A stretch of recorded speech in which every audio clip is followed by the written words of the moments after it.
So Christopher Cuomo, son of former New York Governor Mayor Cuomo, used to be on CNN.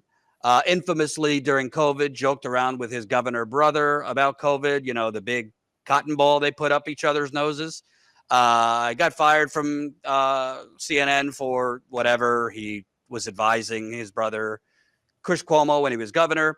It's not the worst of things he did on CNN. But anyway, he's been demoted to the minor leagues recently. He's now on News Nation, which is still corporate media, but much lesser audience. But call a spade a spade. Now that he's on News Nation, apparently he has more leeway to tell the truth. And I was stunned. This was the equivalent. I don't know about you, Peter, but I watched the WWF back in the day. Wrestling. I loved wrestling. Kayfabe. He broke kayfabe is what he did.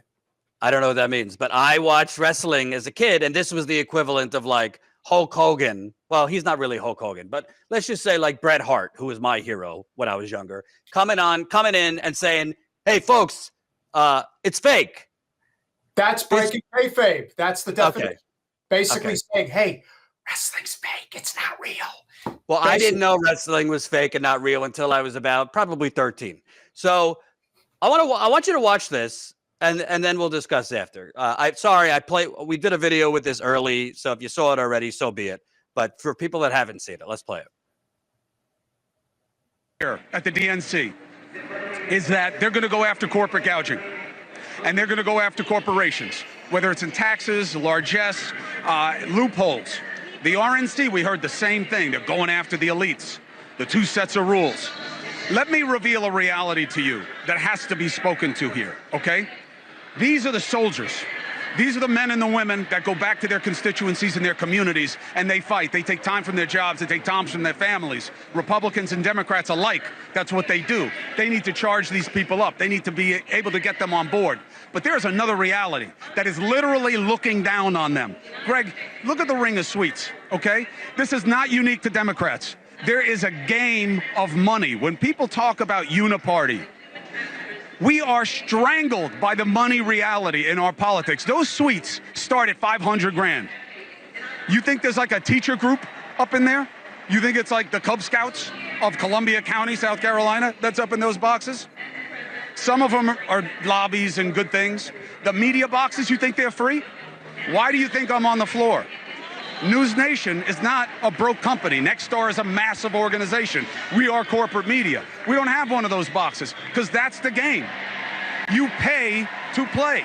Those boxes are filled with the same people that they say they're going to regulate. They are literally looking down on the faithful and being told, yeah, we're going to break down on them. We're going to make them pay their share. They paid $500, $700, $1 million, $1.5 million to have those seats. They get hotel suites that are probably gifted to the party. And the same thing is true with the Republican side. And they're going to take them down. They're going to change how it is. They are looking down from on high at the people who make the difference in their communities. And that is the reality of politics. And I had my producer walk around and show you those suites. Now, they're not all the same. They're not all the same. But the reality is, in 2000, they spent $300 million on presidential campaigns. 24 years later, you know what they're expected to spend? $10 billion. Do you know how much money Harris has raised in the last couple of weeks? Hundreds of millions. And that's success. A lot of it's small donor, a lot of it isn't. The most dangerous money in politics is now legal money because of Citizens United. You've got to know this. The idea that they can fight against it is almost laughable. It's almost laughable. So look and listen when you are told these things. Oh, I really wanted to see that last image, Colin, where it showed you exactly what these numbskulls were paying in order to be there. But remember, the people that really control our country are the ones that are looking, high above the masses and looking down upon them.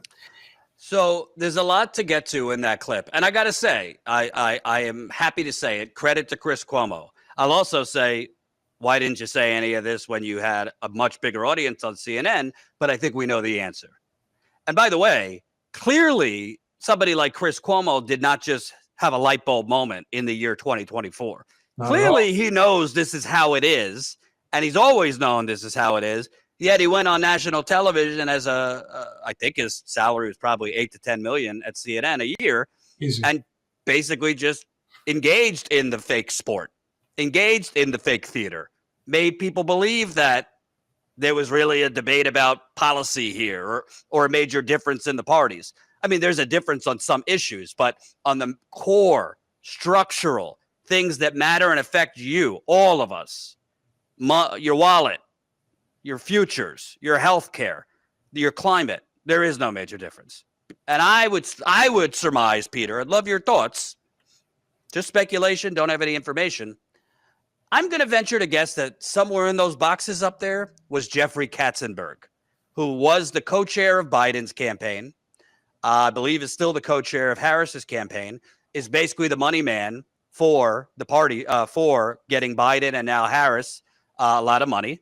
He used to be the DreamWorks animation CEO. His net worth, last time I looked, was $900 million. It might be $1 billion now. Just happened to give TYT, my old company, $20 million of an investment. Go ask them about that.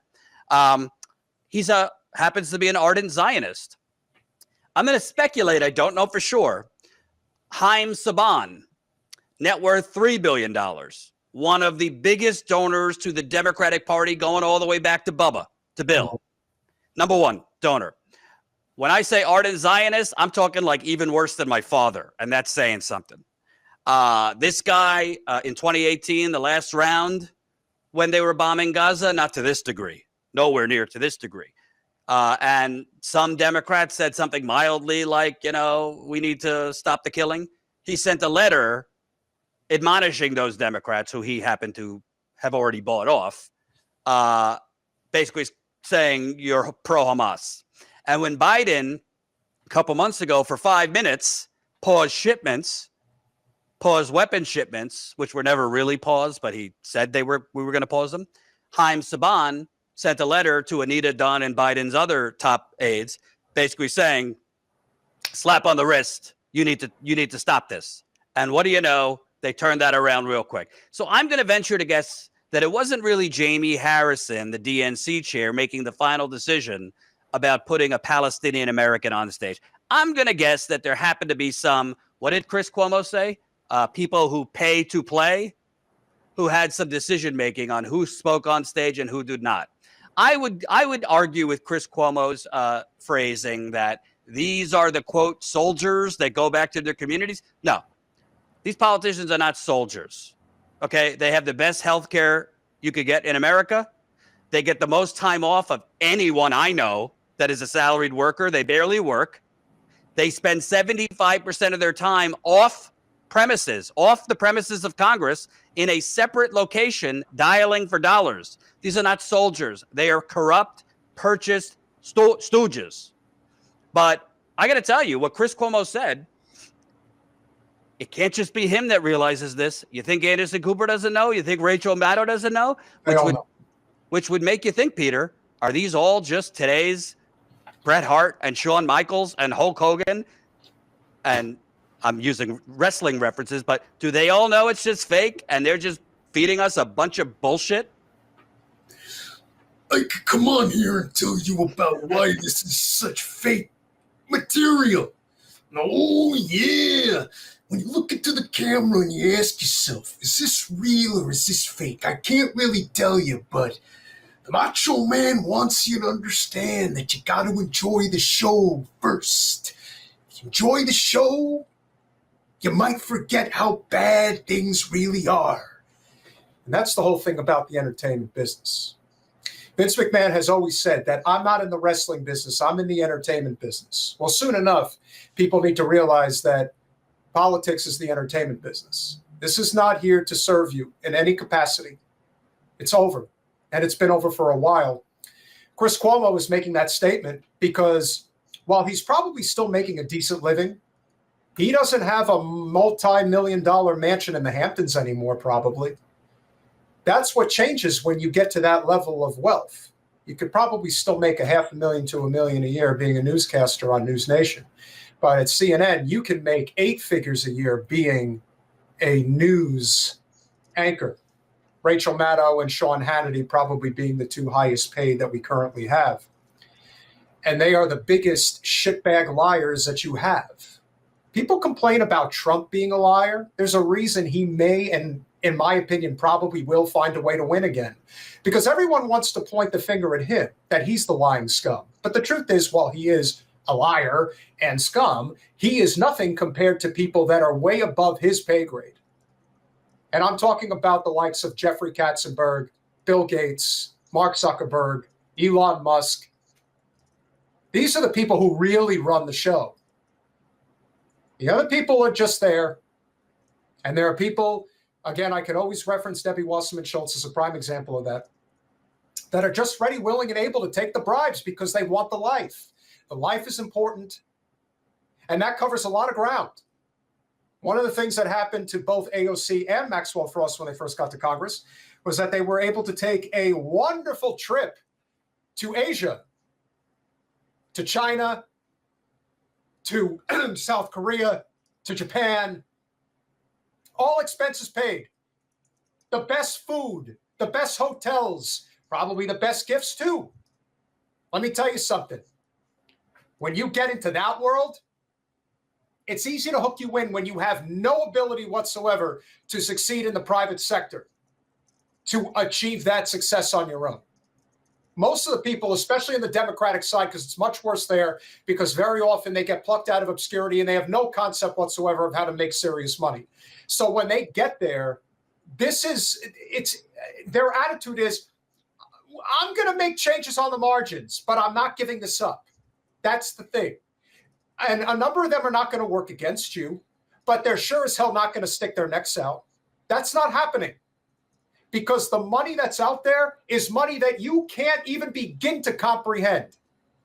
I work in one of the, if not the top industry. I work in commercial real estate. I know all about Blackstone and how they are taking over this fucking country home by home every day. You are never going to be able to afford anything, ever, because you still play this game. And you're still convinced that somehow you can vote your way out of it. Now, I'm not saying don't vote, because voting does matter, but it's not going to solve the problem. If we do not unify through labor, and I am saying this, and I will say this to people, particularly who are progressives and on the left, get out of your fucking feelings already, because there are going to be people in the labor movement that support people like Donald Trump. And if you can't accept that, well, good luck, because this is the path we're heading towards. And every day, it just gets worse. Most people think that you got to figure these problems out at your Democratic caucuses and club meetings. No. Let me know when you're going to your Lions Club, to your Rotary Club, go to your union hall. Let me tell you something. The union bosses, for the most part, may stink, but I guarantee you that overwhelmingly, if not almost every rank and file labor union member feels the same way that we do. They just don't play in this stupid sandbox anymore. They're just trying to get whatever they can to survive. And in many cases, they're just trying to make sure they have a pension so they don't die, literally infirm and in the streets, because that's where so many of us are heading. Chris Cuomo spoke the truth. He spoke the truth because he really doesn't give a fuck anymore. His brother, had he stayed on his trajectory, probably would be in line to be the president right now. But shit happens, and Cuomo is no longer in any position of power.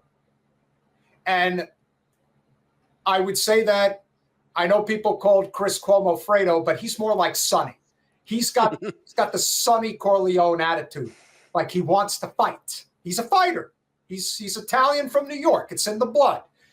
I think he's very pissed off because I think he's looking around saying to himself, I know how all these people think, and yet I'm the only one who seems to want to say anything at all about this. And I think Cuomo's got a lot of problems, but you know what? At least he said it.